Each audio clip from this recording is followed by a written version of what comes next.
며칠 전 싱가포르에 사는 지인에게서 연락이 왔습니다. 차를 한 대 뽑으려고 하는데 토요타 코롤라, 한국으로 치면 아반떼급 준중형차 한 대를 사려면 무려 1억 5천만 원이 필요하다는 겁니다. 차값이 1억 5천이라니 슈퍼카도 아닌데 이게 무슨 소리냐고요. 싱가포르에서는 차를 사려면 COE라는 차량 취득 권리증을 먼저 사야 하는데 이 종이 쪼가리 한 장 가격만 1억 원이 넘습니다. 여러분, 뭔가 이상하지 않습니까?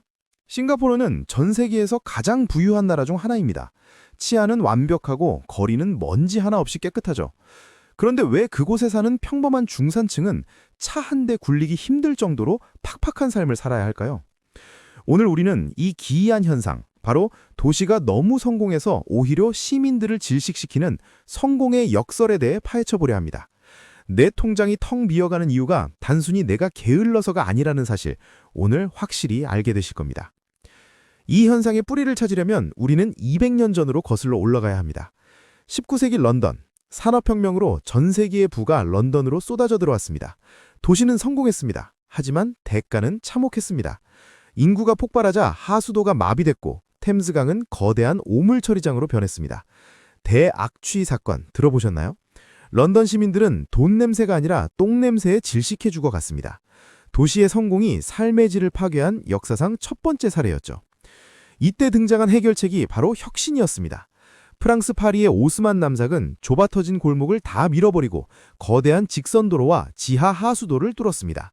이것이 우리가 지금 아는 낭만의 도시 파리의 원형입니다. 미국 시카고는 또 달랐습니다. 땅이 부족해지자 강철과 엘리베이터라는 기술로 도시를 수직으로 들어 올렸죠.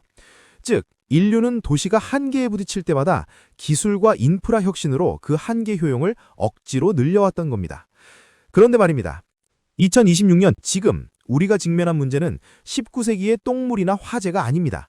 훨씬 더 잔인하고 보이지 않는 벽, 바로 미친 비용입니다. 다시 싱가포르로 돌아와 봅시다. 싱가포르나 서울 같은 현대의 메가시티는 일종의 거대한 프리미엄 회원제 클럽이 되어가고 있습니다. 여러분이 동네에서 아주 작고 맛있는 식당을 발견했다고 칩시다. 처음엔 가격도 싸고 주인 인심도 좋았죠.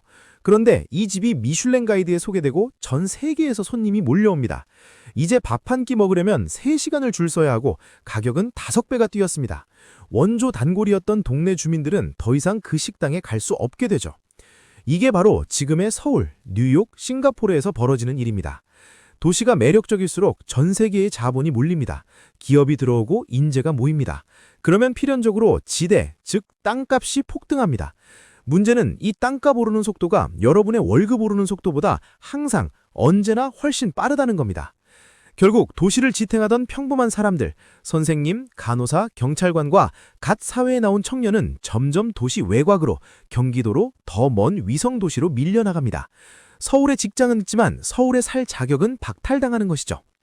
싱가포르에는 키아수라는 말이 있습니다. 남에게 질까봐 두려워하는 마음을 뜻하는 싱글리시입니다. 이 단어 하나가 현대 도시인의 비극을 완벽히 설명합니다. 도시의 밀도가 높아질수록 경쟁은 살인적이 됩니다.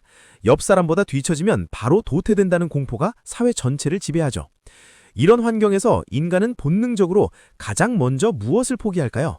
바로 재생산입니다. 과거에는 결혼하고 아이를 낳는 게 자연스러운 삶의 과정이었습니다. 하지만 지금 서울과 싱가포르의 청년들에게 결혼과 출산은 철저한 손익계산의 영역입니다. 아이 한 명 키우는데 3억이 든다는데 내 월급으로 가능할까?